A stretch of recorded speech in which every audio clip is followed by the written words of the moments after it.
Pues arrancamos aquí con 2 de Corintios, capítulo 2, verso 1. Vamos a aprender aquí el motivo del retraso del apóstol Pablo, de su visita a los hermanos de Corintios. Vamos a ver el perdón. Vamos a ver que aún al apóstol Pablo le entró una ansiedad y desesperación. Había fricción ahí, pero también vamos a hablar del gozo ahí. Comenzamos con el verso 1. ¿Qué dice? Esto pues determiné para conmigo, no ir otra vez a vosotros con tristeza. En otras palabras, decidí que no volvería a ustedes con tristeza nuevamente, como ya lo hice anteriormente. O sea que no retornaré nuevamente como anteriormente, estando entristecido prácticamente por su conducta de ustedes y su falta de deseo de cambiar. Así que quiero evitarnos la pena mutua, la de ustedes como la mía. Vaya ahí conmigo más adelantito que nos lo va a aclarar en 2 de Corintios 12. 2 de Corintios 12, 14. ¿Qué es lo que dice ahí? He aquí, ayúdenme. Por tercera vez estoy preparado para ir a vosotros, y no os seré gravoso, porque no busco lo vuestro, sino a vosotros, que pues no deben atesorar los hijos para los padres, sino los padres para los hijos. Entonces ya había ido una segunda vez, ahora está por ir una tercera vez, pero voy a detenerme de ir. Es más, en el 13, 1 y 2, y regresa ahí unas paginitas también ahí del capítulo de 2 de Corintios 13, 1 y 2, note lo que dice. Esta es la tercera vez que voy a vosotros. Por boca de 2 o 3 testigos se decirá todo asunto. He dicho antes y ahora digo otra vez como si estuviera presente, y ahora ausente lo escribo a los que antes pecaron y a todos los demás, que si voy otra vez no seré indulgente. En otras palabras, les he dado tiempo, voy a darles tiempo para que recapaciten y piensen en lo que les he escrito para que cambien. Por lo consiguiente, me voy a esperar, porque la última vez que llegué no habían remediado la situación, había problemas, y pues ustedes se quedaron tristes y yo me vine triste, y no quiero que vuelva a suceder de la misma manera. Entonces, me voy a esperar para mi tercera visita. Pero ¿por qué fue Pablo entristecido por los corintios? Bueno, por falta de arrepentimiento que había en la iglesia, o que no había arrepentimiento. Y sí, Pablo les causó tristeza al reprenderlos, y no solamente al reprender a los ofensores, sino a la iglesia misma por no haber hecho nada en cuanto a ello. O sea que tenían una actitud ahí de apatía. La palabra tristeza da a entender una pena mutua entre Pablo y la iglesia, porque se hicieron sufrir los unos a los otros. Pero ¿a qué clase de pecado se está refiriendo aquí? Algunos teólogos piensan de que es de aquel hombre, ¿se acuerdan que se había casado le había quitado la esposa a quién? A su padre, estaba con su madrastra. Otros creen que simplemente era un grupo de personas en la iglesia que estaban cuestionando el apostolado del apóstol Pablo. Y estaban prácticamente confundiendo a los nuevos creyentes. Entonces, y pueden haber 2 motivos ahí o más de uno. Esta carta fue llevada por Tito, y Tito se le consideró un colaborador de Pablo, fue fiel, pero esta carta finalmente los motivó a hacer los cambios necesarios. Vamos a llegar más tarde allá en 2 de Corintios 7, que nos va a hablar de esto. Pero hermanos, muchas iglesias hoy en día ya no practican la disciplina. ¿Qué es la disciplina? Bueno, la disciplina siempre debe buscar la restauración del hermano o de la hermana. Cuando usted castiga a su hijo o lo disciplina, no es para causarle dolor simplemente o para regañarlo. ¿Cuál es el propósito? De que haga lo correcto, ¿verdad? Pero lamentablemente también en la disciplina de la iglesia hay 2 extremos. Podemos cometer estos 2 errores también en estos 2 extremos. Podemos ser demasiado permisivos en el aspecto con el pecado, que no corregimos, que como que si no vemos, ignoramos que haya algo malo en la congregación. Y el otro extremo puede ser que seamos demasiados estrictos y no extendemos ni perdón, ni gracia, ni misericordia, porque ¿qué sucede? Cuando me lo hicieron a mí, quiero que me tengan misericordia y gracia y me perdonen, pero tú no te lo mereces. Yo sí, porque pues yo... Entonces a veces podemos estar a estos dos extremos. Hermanos, hay tiempo de confrontar, pero también hay tiempo de consolar, les va a decir Pablo en otras palabras. Porque a veces podemos causarnos tristeza mutua los unos a los otros, y más cuando la otra persona no quiere escuchar. ¿No les ha pasado?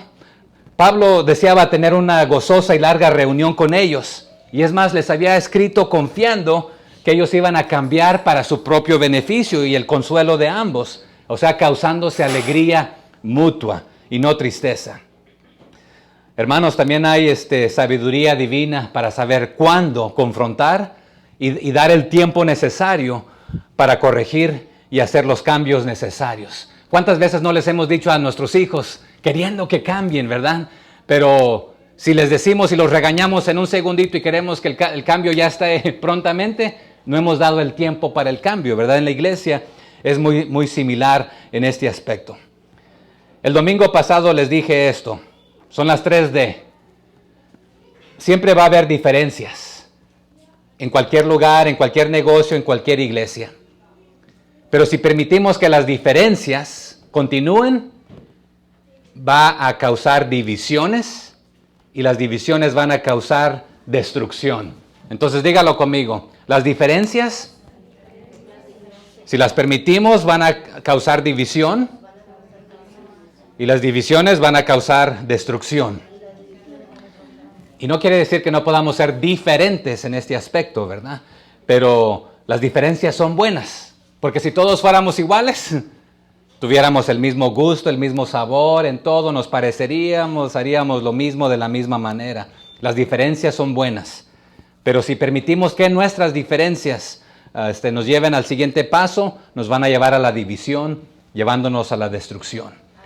Entonces, los desacuerdos en la iglesia tienen también la capacidad para causar división, y si lo permitimos, la capacidad de destruir, pero realmente tienen la capacidad para ministrarnos los unos a los otros. Porque usted tiene diferentes dones y talentos y habilidades, yo tengo otros, nos complementamos, nos ayudamos, podemos trabajar y colaborar mutuamente. Y son buenas. ¿Se acuerda que el apóstol Pablo habla de un cuerpo que tiene diferentes miembros, pero todos componemos un solo cuerpo? Pero nos necesitamos los unos de los otros. El ojo no tiene la habilidad del pie, entonces por lo consiguiente otra vez son diferentes, pero no se ponen al tú por tú, ¿verdad? En este aspecto. Pero esto es de la vida, hermanos. Aún a Jesús le pasó. ¿Se acuerdan de sus discípulos de Jesús? Permitieron que los celos, que la envidia, que la división comenzaron a competir por los diferentes puestos.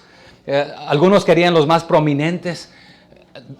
Dos de ellos, se los dejo de tarea, después me dicen. Ahí utilizaron a su madre alcahueta para decirle, ¿cuál lugar nos vas a dar? Queremos aquí este y el otro, ¿verdad? Pero aquí lo que Pablo quería hacer con la iglesia, quería corregir los desacuerdos para evitar la división y la destrucción. Verso 2, ¿qué dice? Porque si yo os contristo, ¿quién será luego el que me alegre a mí? Sino aquel a quien yo contristé. En otras palabras, la segunda visita de Pablo a los Corintios resultó en tristeza. Otra vez por la forma en que Pablo fue menospreciado. Pero dice, mi siguiente visita pues también va a terminar igual, va a ser triste.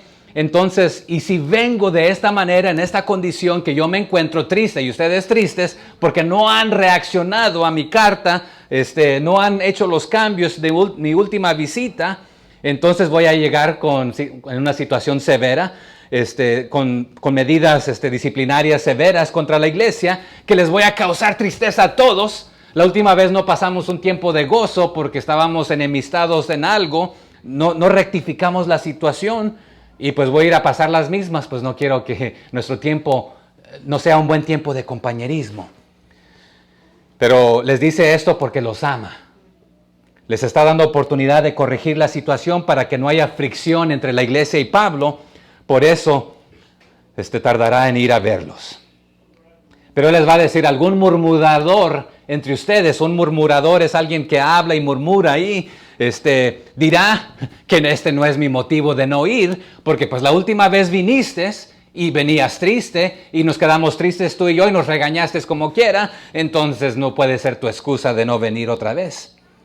Pero yo les puedo contestar de las siguientes maneras. Sí les causé tristeza en mi última visita, pero no fue placentero hacerlo y no quería hacerlo, no fue mi intención. O sea que mi propósito, el de ir en esta situación, es para que el que estaba contristado, el que, si era el incestuoso que estaba con su madrastra ahí viviendo, y todos ustedes por no haber hecho algo, no se habían arrepentido, entonces no podíamos estar alegres en comunión. Verso 3. Y esto mismo os escribí, para que cuando llegue no tenga tristeza de parte de aquellos quienes me debiera gozar, confiando en vosotros todos, que mi gozo es el de todos vosotros. Entonces los dice en término pasado en esta carta. Por esto mismo os escribí, ¿verdad? Les escribí. Antes una carta severa. Y aquí la palabra escribí usa la palabra grafa o grafo. Es donde obtenemos nosotros hoy en día la palabra graffiti. Es escribir. Ahí es esta palabra. Les escribí con mi mano, con tinta y papel y les mandé esta carta. Algunos creen que era otra carta que se encontraba, la escribió entre Primera de Corintios y Segunda de Corintios. Otros después de su segunda visita. Porque aquí otra vez está hablando ya de su tercera visita, ¿verdad? Otros dicen que esta carta está ahí en Segunda de Corintios capítulo 7 en adelante. Otros piensan que está en Segunda de Corintios 10 al 13. Otros piensan que esta carta se perdió potencialmente. Pero si esta carta no la tenemos aquí el día de hoy, por ejemplo, si usted cuando llegamos allí a 2 de Corintios 10 al 13, usted va a encontrar unas palabras fuertes del apóstol Pablo, y si no era de esta carta, entonces volvió a suceder otra situación donde el apóstol Pablo otra vez tuvo que regañarlos en este aspecto. Otros dicen que la carta fue Primera de Corintios. Lea ahí conmigo Primera de Corintios 16:7, por ejemplo. ¿Cómo termina ahí Primera de Corintios 16:7? ¿Qué dice? Porque no quiero veros ahora de paso, pues espero estar con vosotros algún tiempo, si el Señor lo permite. Entonces ahí les estaba diciendo toca mi tercer viaje a ustedes, pero no los quiero ver ahorita de pasadita porque pues estamos enemistados, y si estamos enemistados no va a ser sabroso esta visita. Y como nomás tengo unos minutitos, pues tampoco podemos resolucionar las cosas. Entonces algunos consideran que esta es la carta de Primera de Corintios, otros dicen que esa no era tan severa para hacer la carta. Cual sea el motivo, cual sea el caso, les envió una carta severa confiando que percibieran que había razón suficiente para su demora, dándoles tiempo para la corrección que les impidía su gozo mutuo entre Pablo y la iglesia. Verso 4 de 2 de Corintios 2:4. ¿Qué dice? Porque por la mucha tribulación y angustia del corazón os escribí ¿cómo? Con muchas lágrimas. No para que fueseis contristados, sino para que supieses cuán grande es el amor que tengo. ¿Qué les está diciendo? Mi propósito otra vez no fue tomar mi visita a ustedes, que tocaba ya esta tercera visita a la ligera, como aparenta para ustedes. Más bien les escribí llorando y con mucha aflicción y angustia del corazón, con lágrimas. Y no fue para ponerlos tristes a ustedes, sino para que al causarles esta tristeza, no era el motivo final, sino que recapacitaran. Esa era parte de mi motivo, no nomás de que quedaran tristes, sino recapacitaran y después llegaran al arrepentimiento. O sea que el motivo principal de mi carta era llegar al arrepentimiento y reconciliación, no solamente de hacerlos llorar y ponerlos tristes. Otra vez, usted no regaña y corrige a sus hijos nomás para hacerlos llorar. Usted quiere que cambien sus acciones. Entonces mi deseo era no nomás hacerlos tristes, sino que recapacitaran y cambiaran para que volvamos a tener gozo entre nosotros.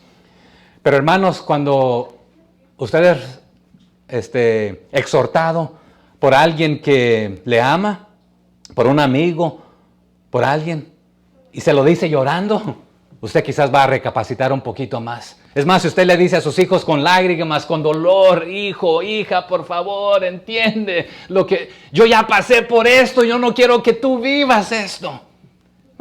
Viejo anticuado, ¿tú qué me vas a enseñar a mí? Yo voy a vivir mi vida, ¿tú qué sabes? Te quiero evitar tanto dolor si tan solo supieras. Pero, ¿cómo nos duele a nosotros? Pero nuestro deseo es que recapaciten, que cambien, no nomás hasta hacerlos enojar. Entonces, quiero que sepan también el amor, el cariño que tengo por ustedes. Este dolor, esta angustia, es prueba de mi amor para con ustedes, les está diciendo. El salmista lo dijo de esta manera: que el justo me castigue será un favor, y que me reprenda será un excelente bálsamo. Salmo 141:5. Pero hermanos, si usted no tiene una buena relación con alguien y viene y le regaña y lo reprenda, pues va a haber más choques y más enemistad. Pero el deseo aquí es otra vez que el justo me castigue, que me llame la atención a alguien que está viviendo correctamente, pues dice será un favor, y que me reprenda será un excelente bálsamo. Pero vamos a ser sinceros, no nos gusta la reprensión. A veces no importa de quién venga. Es más, aquí no les gustó que viniera del apóstol Pablo y por eso algunos se cree apóstol. Está loco, escúchenos a nosotros. Y sí había una facción que decía ahí: hermanos, el amor es manantial de donde emana la reprensión sincera. Pero los corintios no habían reconocido hasta este momento que el apóstol Pablo los amaba, se interesaba por ellos. Y esa era su meta de reprenderlos. Pero se necesita amor verdadero para confrontar a un hermano, a una hermana. Y a veces, aunque haya dolor y sea doloroso, no hay que esquivarlo. Es más, yo he repetido las palabras que pensé que nunca iba a repetir. Le he dicho a mis hijos: esto me va a doler más a mí que a ti. Porque mis padres me decían cuando me iban a poner unos, ¿verdad? Esto me va a doler más a mí que a ti. Pues evítate el dolor, no me los des, y quedamos mejor. Pero después entendí que después de que uno no entiende, ellos con dolor nos tienen que dar ahí unas nalgaditas, un cinturonazo, una chancla, ¿verdad? Algo. Pero aquí el apóstol Pablo les está diciendo otra vez, los amo. También Proverbios 27:6 dice: fieles son las heridas del que ama, pero importunos los besos del que aborrece. Entonces otra vez consideremos de quién viene esta exhortación. Y aquí viene del apóstol Pablo para la iglesia. En nuestras vidas también consideremos estos. Pero hablemos, hermanos, seamos sinceros. ¿Cómo nos sentimos cuando hermanos, familiares, amigos, compañeros de la iglesia a veces toman decisiones erróneas y nosotros no hacemos nada? Lo pasamos por alto. Dejamos que sigan adelante. ¿Les estamos mostrando amor si permitimos esto? No. Cuando no confrontamos por temor, también estamos mostrando que estamos más preocupados con lo que pensarán de nosotros. Y a veces no queremos confrontar porque pues me va a sacar en cara lo que yo también hago. Entonces pues mejor no le digo nada porque mejor nos quedamos así. Pablo aquí prefería ser malentendido y falsamente acusado al querer procurar lo mejor para la iglesia de Corintios. Hermanos, también hay que resolver nuestras diferencias. Nuevamente para que no pasen a divisiones y luego a destrucción. Porque está un león rugiente esperando aprovechar esta situación. Y nos lo va a decir más tardecito. Note conmigo ahí la palabra en el verso 4 que estamos, ¿verdad? Usa la palabra, lo leemos todo. ¿Estamos en el 4? ¿Sí? ¿Segunda de Corintio? ¿Qué? Dice de la siguiente manera el 4. Porque por la mucha tribulación y angustia del corazón os escribí con muchas lágrimas. No para que fueses contristados, sino para que, ¿qué cosa? Supieses. Esta palabra es muy clave aquí, para que supieses. Viene de la palabra conocer, ginosko. Entonces, pero también se puede traducir que hagas conciencia. Pero también es la misma palabra que se utiliza en otros lugares, conocer íntimamente. Tiene la connotación de conocer sexualmente una pareja, el esposo a su esposa. Aquí no es sexual, sino que para que entiendas, para que sepas, para que hagas conciencia, conozcas íntimamente Y de hecho esta palabra supieses se encuentra más en los escritos, en las epístolas del apóstol Pablo, que en todos los otros, que todo el otro, el resto del Nuevo Testamento junto.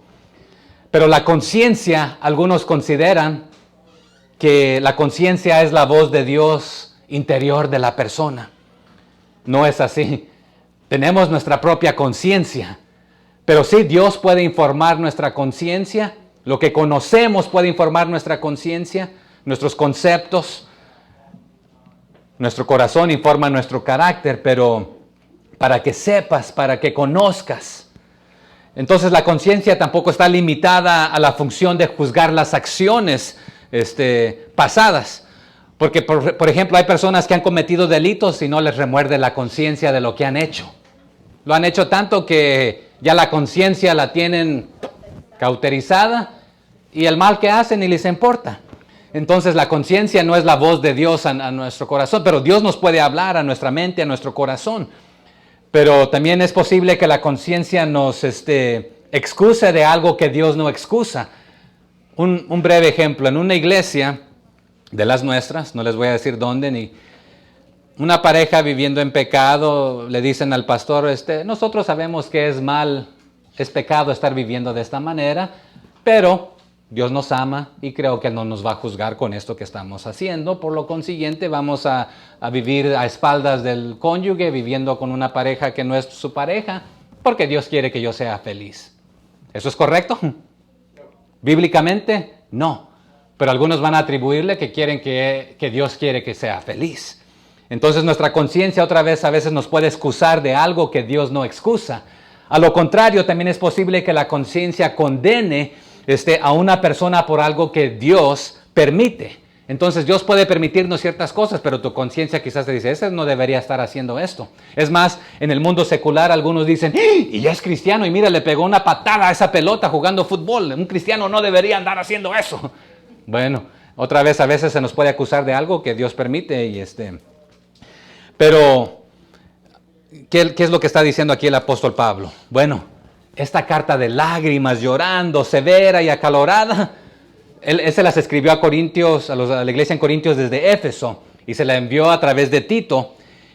Pero Pablo estaba pasando por este periodo prolongado de tristeza por la iglesia, llorando amargamente ahí, en amor, en cariño. Y había acordado con Tito que se verían en Troas, y lo vamos a ver más adelantito para al Tito regresar, Pablo poder recibir la noticia de que cómo habían recibido la carta, si la habían aceptado bien, si había reconciliación entre Pablo y la iglesia. Continuemos, verso 5, ¿verdad? Pero si alguno me ha causado tristeza, no me la ha causado solo a mí, sino en cierto modo, por no exagerar, a todos vosotros. Y aquí se está refiriendo prácticamente a un caso específico y particular. Pero nótese que lo dice genéricamente, si alguno, el alguno, otra vez puede referirse a aquel hombre incestuoso que está viviendo con la esposa de su padre, o puede estar refiriéndose a aquella facción que se le opone a su apostolado. Pero ustedes no han corregido esto. Pero el apóstol Pablo les va a decir, es tiempo de perdonar al hombre o a la persona que ya la iglesia había puesto en disciplina y ahora arrepentido. Entonces ahora esta persona necesita el perdón, necesita su compañerismo de ustedes, el consuelo. Hagan conciencia porque él ya hizo conciencia de su error, se arrepintió ante Dios. Entonces, porque si no, pues les va a decir Satanás puede ganar ventaja si lo cortan completamente, permanentemente de la congregación, en vez de restaurarlo. Y puedes otra vez estar refiriéndose al capítulo 1, perdón, a 1 Corintios 5, del 1 al 5. Y si no, pues puede estar refiriéndose al equipo que se oponía a Pablo en la iglesia de Corinto. Pero la buena noticia es esta. La carta severa que el apóstol Pablo le mandó a los corintios logró su objetivo. El rebelde o los rebeldes que le causaron la tristeza a la iglesia y a Pablo, corrigieron la situación, y lo vamos a ver allá en el capítulo 7.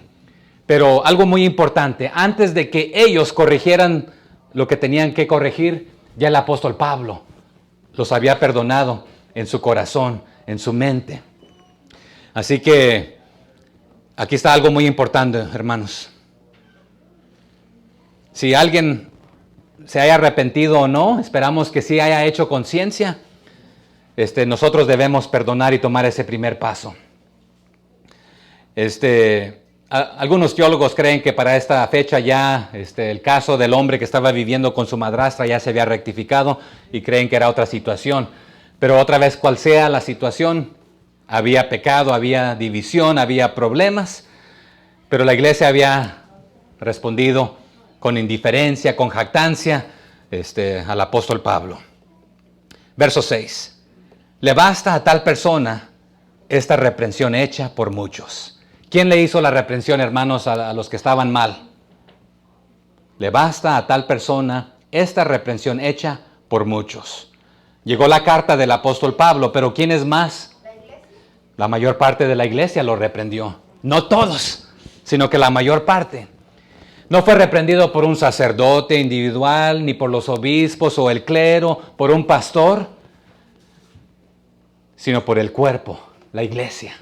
O sea que la mayor parte de la iglesia vio el error de los que estaban mal. Y le dice, le basta ya a dicha persona o a dichas personas la reprensión de la mayoría de la iglesia. Y lo vamos a ver allá en el capítulo 7 cuando lleguemos. En otras palabras, el apóstol Pablo les mandó la carta, la mayor parte de la iglesia tomó el consejo del apóstol Pablo. Entonces, ¿qué sucede? Ahora espera que tomen también el consejo de él de restaurar a estas personas o a este individuo. Entonces, ¿cuál es el propósito de la disciplina, hermanos? Encaminar a la persona a vivir una vida espiritual, y una vez logrado este propósito, hay que restaurar a la persona al compañerismo. Verso 7. Así que al contrario, vosotros más bien debéis perdonarle y consolarle para que no sea consumido demasiada tristeza. Aquí hay un juego de palabras, perdonarlo y consolarlo para que no sea abrumado sin el compañerismo de la iglesia, que sienta tanta carga, que destripado y ahí muerto prácticamente. Pero aún Pablo sigue preocupado por este ofensor arrepentido para que no sea consumido de demasiada tristeza. Así que los anima a que lo perdonen, que lo reafirmen en su amor. Pero también, hermanos, si usted ha conocido a Cristo como su único y suficiente Salvador, usted no va a vivir a gusto allá en el mundo, teniendo compañerismo simplemente con los del mundo y ya, y no con los de la iglesia, con los hermanos de la fe. Entonces, el verdadero creyente va a anhelar ese compañerismo, ese calor de otros hermanos. Verso 8.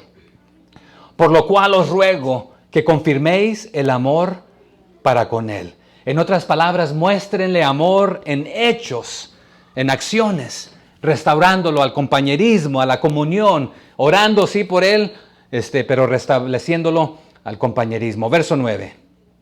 Porque también para este fin os escribí, para tener la prueba de si vosotros sois obedientes en todos. Entonces, su carta lleva más de un propósito. Siguieron mis instrucciones, mi consejo de disciplinar en esta situación. Gracias por hacer esto, pero también el motivo de escribirles no solamente era para rectificar esta situación, sino también para ahora ver si realmente están siguiendo la palabra del Señor en este aspecto, porque mi deseo no ha sido de destruir a la persona que ha hecho este mal, este ofensor. Y aunque estaba en contra mía, el apóstol Pablo aquí va a enfatizar que yo ya lo he perdonado personalmente y les aconseja, ustedes también, restáurenlo, poniendo a prueba la obediencia al Señor. ¿Y qué hizo la iglesia? Pues vamos a ver que sigue la instrucción de Pablo de reprenderle, pero también de mostrarle amor, cariño, restaurándolo al compañerismo. Entonces, eran varios mis motivos, les dice el apóstol Pablo, de no ir a verlos en este momento, esperando que todo esto se rectifique y se ponga en orden. Pero,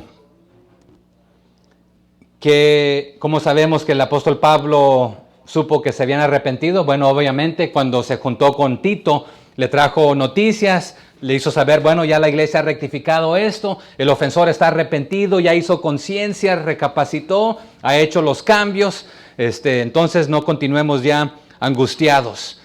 Y era tiempo ya de rescatar un valioso miembro que podía perderse y sanar estas heridas. Pero nuevamente, ¿quién fue el que inició el perdón? El apóstol Pablo. Pablo inició el perdón pensando en el bienestar no solamente del individuo, sino de la iglesia completa. Hermanos, si alguien está molesto con nosotros, seamos los primeros en tomar este paso de la reconciliación. No esperamos, él fue el que me ofendió, que él venga a mí, que ella venga a mí. Bueno, como dice el Chapulín Colorado, o es Chespirito, no sé si el Chavo del Ocho, que es que a veces hay cosas que se hacen y fueron sin querer queriendo. ¿Quién es? No contaban con mi astucia, ¿verdad? Pero a veces las cosas se hacen con premeditación, alevosía y ventaja. Démosles la posibilidad que lo hicieron sin querer queriendo. Lo hayan hecho con premeditación, alevosía y ventaja. Demos ese ejemplo en tomar ese paso en la reconciliación. Verso 10. Y al que vosotros perdonáis, yo también, porque también yo lo he perdonado. Si algo he perdonado, por vosotros lo he hecho en presencia de Cristo. En otras palabras, en representación de Cristo. Como Él perdona, así he perdonado, aunque no lo merezca. Hermanos, ¿cuántos merecíamos el perdón de Dios nosotros? Nadie. En otras palabras, así como Cristo nos extendió el perdón sin nosotros merecerlo, yo ya he perdonado de mi cuenta. Les hago la invitación a ustedes también. Es más, en 1 Corintios 5:4, también el apóstol Pablo dijo, en el nombre del Señor nuestro Jesucristo, mi espíritu, con la facultad de nuestro Señor Jesucristo, la habilidad que Él nos da, podemos perdonar nosotros. Así que hermanos, también como recordatorio y como incentivo, ninguno de nosotros merecemos el perdón de Dios, por lo consiguiente, otorguemos ese perdón, esa misericordia a los demás. Lo merezcan o no lo merezcan, perdonemos. Así que yo ya lo perdoné por ustedes porque los amo. Lo perdoné a él o a ellos porque los amo. Pero los perdoné porque aunque no se merezcan el perdón, yo recibí perdón no merecido. Entonces, por causa de Cristo y por él y por Cristo, ya lo hice en tiempo pasado. Ya en mi mente, en mi corazón, esto ya está resuelto. Nadie me debe nada porque yo los he perdonado. Y les va a decir el motivo, porque otra vez no quiero que el cuerpo de Cristo sufra daño, pero al perderse un miembro, pero al tener uno menos en la congregación, nuestro equipo se hace más pequeño y le damos la ventaja a Satanás, porque ¿cuál es nuestro propósito como iglesia? Sí, y agarrar de las garras de Satanás a los perdidos, ¿verdad? Entonces, vamos a hacer esto para no darle ventaja a Satanás. Y también para que ustedes aprendan a ser mansos, tener mansedumbre, a tener fidelidad, así como Cristo nos muestra fidelidad a nosotros, mostrémosle a los demás. Verso 11. Para que Satanás, ¿qué dice? No gane ventaja alguna sobre nosotros. Pues no ignoramos sus maquinaciones. Y aquí esta palabra se traduce ignoramos, pero nuevamente es la misma para que ustedes sepan. Es el conocimiento. Cuando estén, y el apóstol Pablo le gusta utilizar esto, hermanos, no quiero que sean que ignoréis esto, o que sean ignorantes en cuanto a esto. Quiero que sepan esto. Entonces, les está diciendo, conocemos muy bien cómo obra Satanás, cómo es. No es algo nuevo para ustedes. ¿Cómo lo pinta la Biblia, hermanos? Como un león rugiente buscando a quien devorar, ¿verdad? En otras palabras, para que no permitamos que ninguna ventaja sea ganada sobre nosotros por Satanás, perdiendo un miembro, proveyéndole a Satanás mismo, nosotros, la oportunidad para que esto suceda. Porque el hermano ya se arrepintió, pero aquí hay un pequeño detalle. ¿Quién había dicho, entrégaselo a Satanás? Entréguenselo a Satanás. Él mismo. Pablo había dicho, se lo había entregado el ofensor a Satanás para muerte de la carne, para que el espíritu fuese salvo. Primera de Corintios 5:5 lo menciona, ¿verdad? Pero porque no quería cambiar. Entonces ahí está la gran diferencia. Cuando usted le ha dicho una y otra vez a alguien la situación y no ha querido cambiar, entonces no hay remedio. Entrégaselo a Satanás. No quiere cambiar. Pero este hermano se había arrepentido, había hecho conciencia, recapacitó y dijo, estoy mal, perdónenme. Pero ahora que se ha arrepentido, pues acéptenlo de regreso. Entonces, es un juego de palabras que lo perdemos nosotros ahí en español.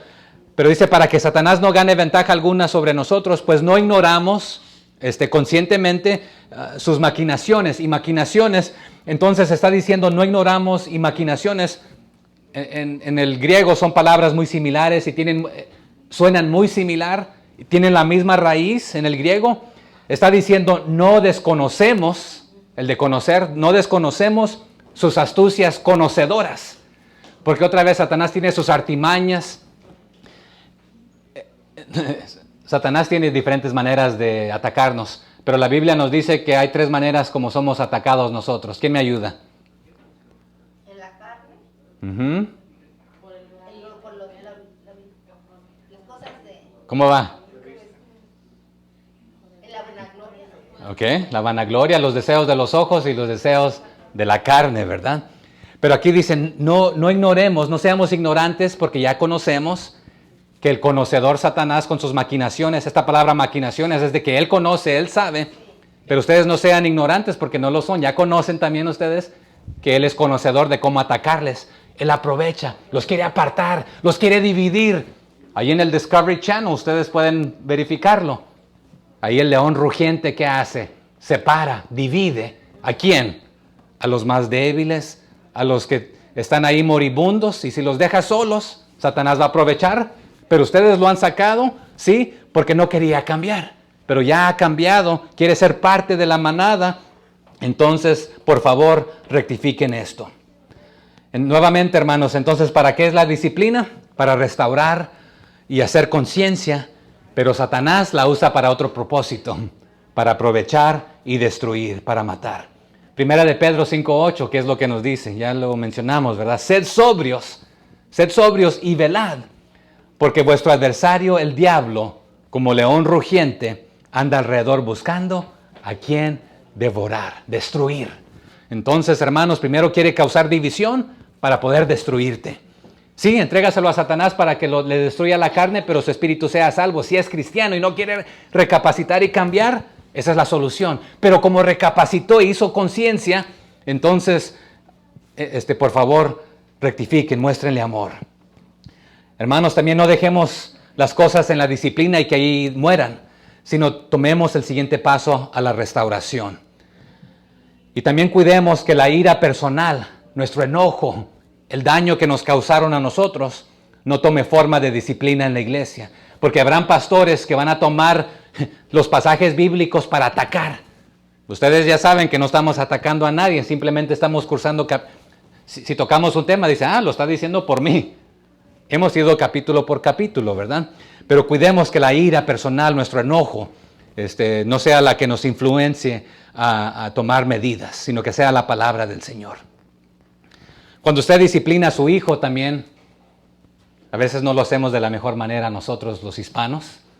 Algunos nos criaron con cachetadas, con trompadas, con golpes, con nalgadas. Ay, hermano, las varitas delgaditas, esas duelen más.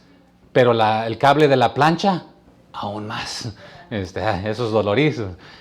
A usted no sé cómo se lo hicieron, pero aquí está el detalle. Cuando usted discipline a su hijo, que no muera ahí la cosa. Después abrácelos, béselos, dígales esto. Y antes que lo haga también, esto lo hice porque te amo, te quiero lo mejor para ti. Entonces es lo mismo que les está diciendo el apóstol Pablo. En la última encuentro que tuvimos, las cosas quedaron mal. Por favor, quiero que sepan que los amo. Y que se ha arrepentido, denle su amor, su cariño, sus besos, ósculos santos en este aspecto. Y por eso él ha estado ansioso, porque espera escuchar cómo han recibido esto. Verso 12. Cuando llegué a Troas para predicar el evangelio de Cristo, aunque se me abrió puerta en el Señor, y allí hace pausa el 12, ¿verdad? Entonces, él ha estado platicando, ha estado escribiendo aquí de lo que va a suceder. Muchos comentaristas dicen que aquí el apóstol Pablo suspende lo que les está contando para regresar y comenzar a contar otras cosas, y va a contar parte de esto allá en 2 de Corintios 7 en adelante. Y va a hablar de la llegada de Pablo a Macedonia, y en Hechos 21 también vemos que el apóstol Pablo estaba en Macedonia, Pero hay algo interesante que en el libro de Hechos, no lo vamos a ir a ver en este momento, pero se lo dejo de tarea que lo repase. En el capítulo 20, el apóstol Pablo habla de este viaje. Pero en Hechos, él no relata que va a pasar por Troas. De regreso sí, cuando de ir a Efeso a Macedonia. Pero Hechos 20 lo relata muy bien ahí. Pero ambos, como Hechos y 2 de Corintios, hablan que el apóstol Pablo dice que le fue abierta puerta en el Señor para predicar.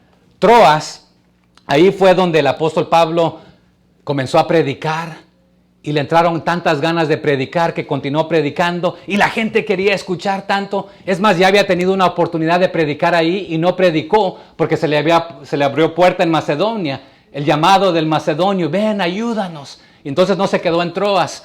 Y en esta ocasión otra vez sucede que está ahí predicando. Pero no, la puerta está abierta para predicar el evangelio, pero quiero escuchar cómo la iglesia de Corinto ha recibido esto. Pero en Troas fue donde se alargó hasta la medianoche. Así que, ¿están listos? Se alargó el apóstol Pablo hasta la medianoche. Pero ahí fue donde se cayó el Eutico, ¿verdad? Porque le entró el sueño. Y estoy viendo que ya a algunos le está entrando sueño también, ¿verdad? Y no llegamos a la medianoche todavía. Pero él tenía tantas ganas de predicar, pero la gente ahí quería tantas ganas había discípulos ahí, por eso habían acordado ya de reunirse ahí.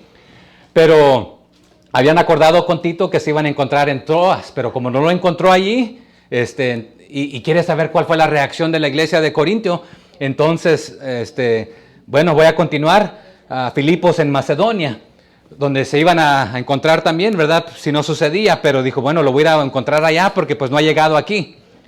Y quiero saber, no había WhatsApp, hermanos, no había mensajes de telegramas, tenía que hacerse por noticias escritas o en persona. Pero Troas, de ahí partían muchos barcos a diferentes lugares, incluyendo a Macedonia. Entonces, ahí fue donde va a encontrarse con Tito. Y escucha la noticia. Recibieron bien la carta, reaccionaron, recapacitaron, todo está bien.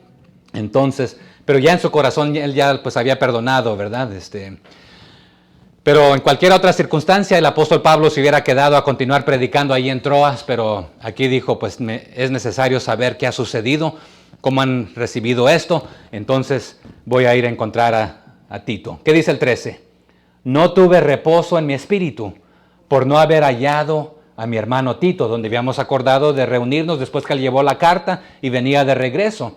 Entonces me desesperé hasta cierto punto, despidiéndome de ellos, de los hermanos de Troas, partí para Macedonia. Entonces nuevamente, ¿quién era Tito? Un mensajero responsable, ya había llevado cartas, era un colaborador y compañero del apóstol Pablo. Pablo había invertido mucho en él, lo vamos a ver allá también en Gálatas, si no me equivoco. También Tito era alguien que iba a las diferentes iglesias y era de confianza porque se le entregaban las ofrendas para ir a entregarlo a los necesitados, a los pobres. No iba ahí echándose algo en el bolsillo, decía, bueno, aquí pues como que sobra, uno para mí, uno para el necesitado. Era alguien de confianza allí en este aspecto. Entonces, como cuando Tito no llegó a Troas, ¿qué hace Pablo? Lo fue a ver, a buscar para escuchar la noticia. Y ya poder descansar de que también la iglesia en Corinto estaba todo reconciliado. Así que un alivio del apóstol Pablo que recibió ahí. Verso 14. Entonces dice, mas a Dios gracias, el cual nos lleva siempre en triunfo en Cristo Jesús. Y por medio de nosotros manifiesta en todo lugar el olor de ¿qué cosa? De su conocimiento. Y otra vez aquí emplea la palabra de conocimiento. Les voy a ser sinceros, tenía un mensaje de 1 hora nomás de este versículo. pero lo reduje. Gracias, ¿verdad? Me dicen.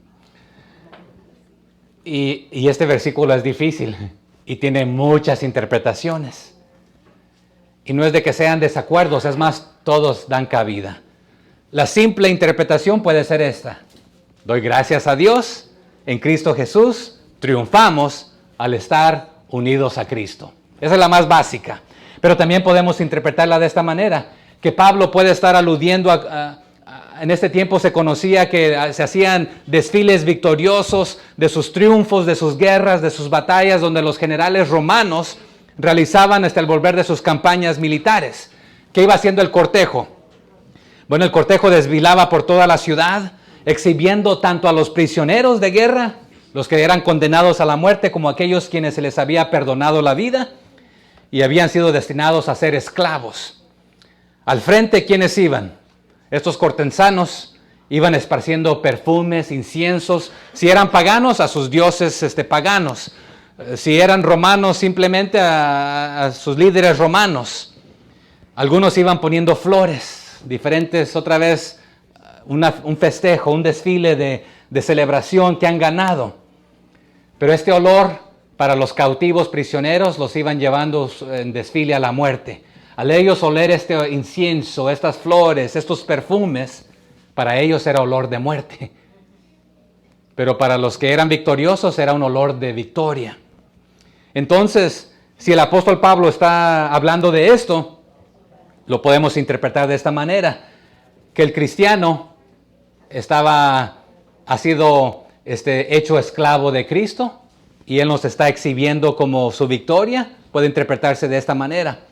También puede interpretarse de esta manera, que el apóstol Pablo simplemente está diciendo: se me abrió puerta en Troas para predicar, que era algo bueno, pero me urgía estar en Macedonia para ver a Tito y escuchar la noticia. El Señor también me utilizó allí, para su honra y su gloria, que donde quiera que vayamos, donde quiera que estemos, podemos dar buen testimonio y predicar de Cristo, que Él es el victorioso y que nos lleva de victoria en victoria en todas nuestras giras donde vayamos. Si vamos al trabajo, a comer a un restaurante, a un evento, estemos donde estemos, el Señor nos puede utilizar en todo lugar. También se puede interpretar de esta manera, que si Pablo mismo se considera el trofeo de Cristo, en el sentido señalando el poder victorioso de Dios en Cristo. ¿En qué sentido? Que nuestro Dios conquistador y todopoderoso lo estaba conduciendo de una parte para otra como Él desea, pero en todas las ciudades grecorromanas como un ejemplo ilustre, diciendo: este es mi poder, mira, este era el que perseguía a la iglesia, era mi enemigo, y yo como el poderoso y victorioso lo he derrotado al apóstol Pablo y lo he sometido como uno de mis siervos ahora, yo el conquistador, y Dios mismo me está exhibiendo y me lleva ahí como un esclavo. ¿Se acuerdan cómo comenzó la primera carta? Pablo, siervo de Jesucristo, como esclavo de Jesucristo. Entonces él puede estar diciendo: los únicos triunfos verdaderos nuestros son los triunfos de Dios, que Él triunfó sobre mí, y ahora me exhibe como uno de sus esclavos, de uno de sus siervos. También se puede interpretar de esta manera: quien nos exhibe en triunfo, no meramente ahora como esclavos, sino como los conquistadores, conquistando terreno, quitándole a las personas de las garras de Satanás. Ahora nosotros, como parte del ejército de Cristo, vamos conquistando diferentes zonas, diferentes áreas, y por eso anteriormente dijo: si a lo eliminan, que se ha arrepentido, nos debilitamos y Satanás agarra más fuerza contra nosotros, porque ahora tenemos uno menos. Entonces, en este aspecto nos lleva de victoria en victoria, ahora a nosotros conquistando, sea que esté en Troas o sea que esté en Macedonia. Entonces también cabe la interpretación, ¿verdad? Pero si estamos hablando nuevamente de la procesión triunfal que se anuncia por el olor, por el incienso que es ofrecido al triunfador, entonces nosotros podemos ser ese olor también a donde quiera que vayamos, teniendo estas victorias en Cristo Jesús. Y los triunfos no solamente eran para que los espectadores pudieran verlo, pero también lo olían. En inglés dice huele a victoria, huele a triunfo. En español no sé si tenemos dichos similares, ¿verdad? Pero entonces el triunfo se comunica a los ojos y al olfato, a las narices. De modo que todos los sentidos tienen el poder del Evangelio de Cristo.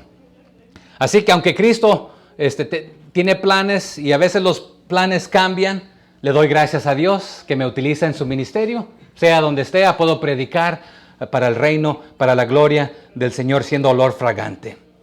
Pero aquí hay un detalle muy importante. El apóstol Pablo pudo haberse enfocado en todas las dificultades, en todos los problemas, y es más, sí los va a hacer mención y los ha mencionado. Pero ¿en qué se enfocó aquí? Dice, pero gracias a Dios, ¿verdad? Que siempre triunfamos en Cristo. ¿Cómo respondemos nosotros, hermanos, en los momentos difíciles, en los momentos de prueba, en los momentos de dificultad?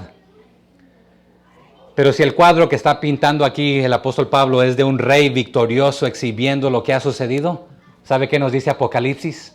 Un día, por una última vez, el Rey de Reyes, el Señor de Señores. Se los dejo de tareas allá en Apocalipsis 6, Apocalipsis 21, habla de este triunfo final, de nuestro Señor Jesucristo, Rey de Reyes y Señor de Señores. La primera vez que Él vino también, ¿cómo vino, verdad? Para mostrarnos su amor, su perdón, su misericordia. Pero cuando regrese nuevamente, hermanos, ¿qué va a suceder? Ahora va a ser un juez justo. El apóstol Pablo hasta cierto punto les estaba diciendo, si no hay arrepentimiento, pues no queda que caiga la justicia de Dios sobre ustedes. Pero el Señor va a venir así. Los que se han arrepentido, bienvenido. Entra al gozo de tu Señor, bien hecho, siervo, hijo. Pero el que no, que le rechazó, pues lamentablemente su situación será otra. Y para concluir ahí en los últimos versos, ¿qué nos dice en el 15? Porque para Dios somos grato olor de Cristo en los que se salvan y en los que se pierden, nos va a decir otra cosa, ¿verdad? Entonces, el olor otra vez tenía dos significados diferentes a los diferentes grupos. A los triunfadores, olor de victoria, de gozo. Pero a los que eran sometidos, era un olor de muerte en las guerras. Entonces, para nosotros los cristianos, hermanos, si predicamos el Evangelio, esto es buenas nuevas para unos y repulsión para otros, ¿verdad?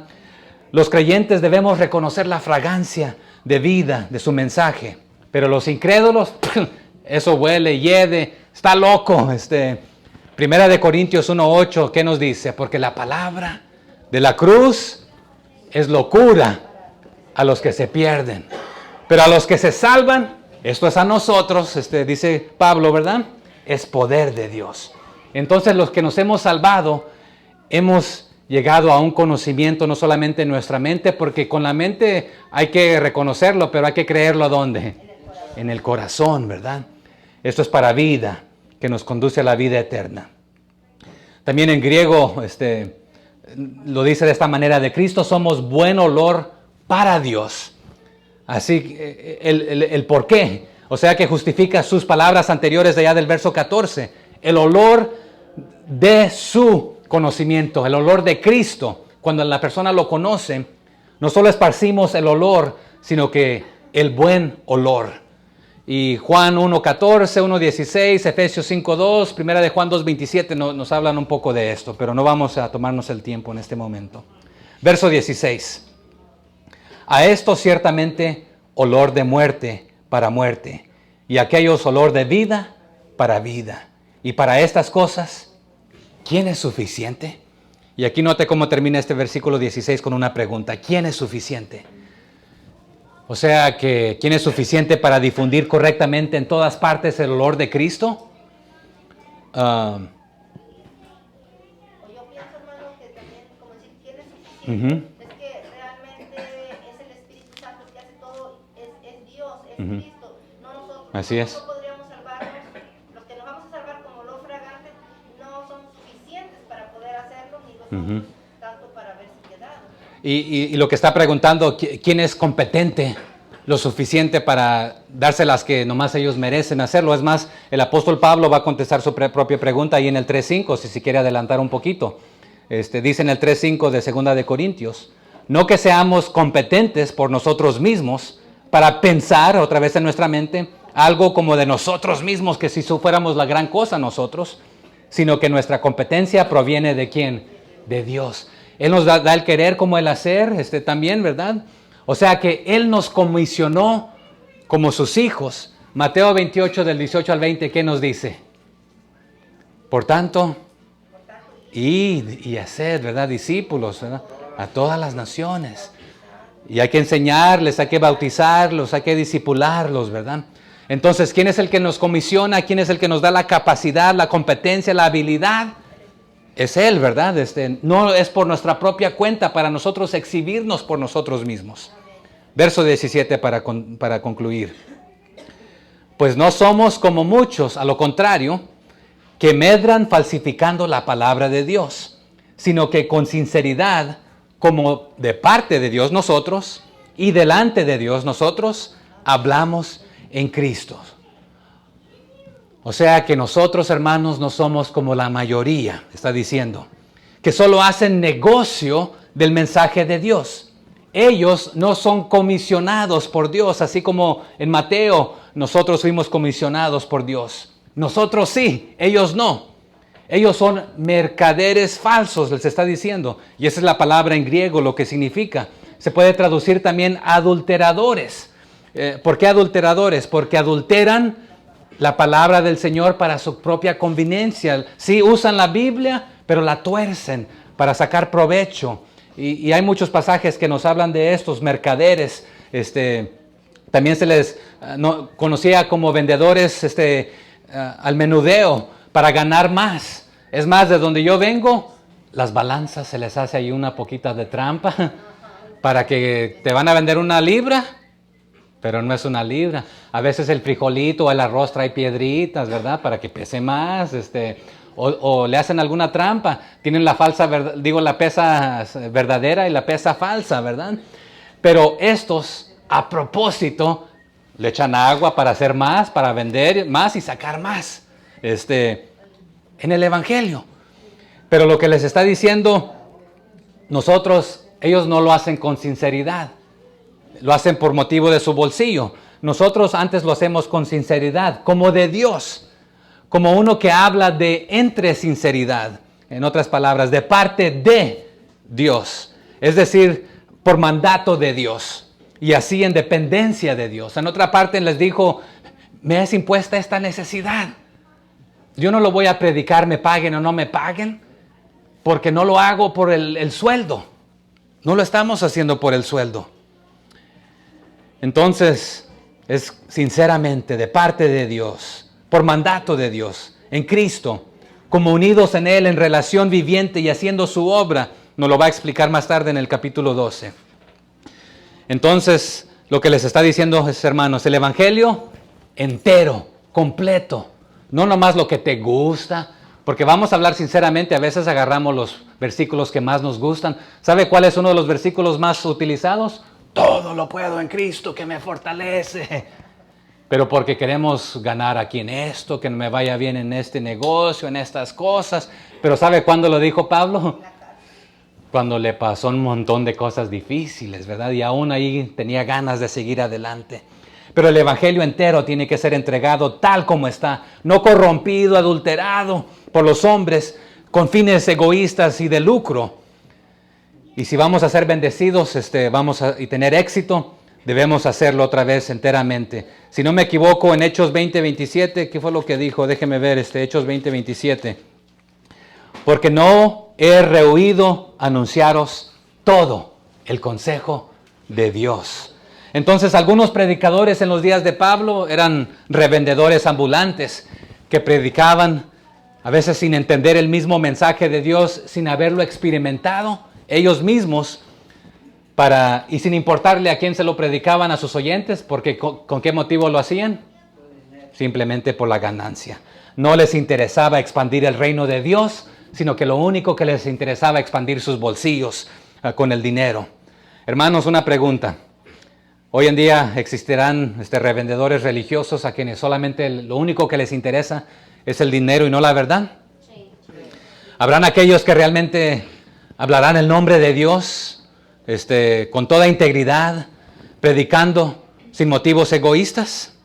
Primera de Timoteo 6, 5 al 10 habla de esto. Y habla de aquellos que usan el evangelio para su propia ganancia. Entonces está diciendo el apóstol Pablo, no somos como muchos, traficantes de la palabra de Dios. Y Pablo rehusaba adulterar la palabra de Dios. También lo va a decir en el 4:2. Antes bien, renunciamos a lo oculto y vergonzoso, no andando con astucia, ni adulterando la palabra de Dios, sino por la manifestación de la verdad, recomendándonos a toda conciencia humana delante de Dios. Entonces, por el contrario, no lo hacemos como muchos lo están haciendo. Lo vamos a hacer con honestidad, con sinceridad, con integridad, con conciencia del motivo por el cual lo estamos haciendo, que Él nos ha ordenado hacerlo, con responsabilidad ante Él. Y aunque los detractores no solo adulteraban la palabra, diluyendo la verdad para no ofender a los oyentes y sacarles provecho, Pablo fue sincero y aún a veces hasta duro con los corintios, por amor a ellos y por amor a su bien. Así que, hermanos, el que predica debe haber experimentado la verdadera vida cristiana, tener una relación con Cristo. El predicador que no habla como uno que ha revivido de entre los muertos, no pueda verdaderamente compartir con sinceridad. Pero ya hemos dicho que todos conocemos a Cristo. ¿Por qué no lo estamos compartiendo como deberíamos? Y Pablo termina no solamente defendiendo su autoridad en el ministerio apostólico al presentarles pruebas, sino que también defiende el legítimo ministerio de la iglesia. La iglesia debe predicar a Cristo completamente. No existimos para simplemente aprovecharnos de las personas como muchos lo hacen. Hermanos, la palabra de Dios no se vende, no está de venta. No necesitamos vendedores oportunistas que se comprometen a complacer a los oyentes, hablarles bonito, lo que les gusta, lo que quieren escuchar, porque la palabra de Dios no puede ser vendida por precio. Pablo es auténtico, sin alteraciones o modificaciones la predicó. Y el que predica la palabra debe hacerlo de la misma manera. Padre, gracias por su palabra. Ayúdenos a ser portadores de su palabra, de Cristo, ese olor fragante. Venga lo que venga, las dificultades, Señor. Ayúdenos a animar, a corregir, a restaurar, a amar, a compartir su nombre, a expandir su reino y hacerlo con toda sinceridad, honestidad e integridad, Señor. Y, Señor, esta necesidad es impuesta sobre nosotros, a su iglesia.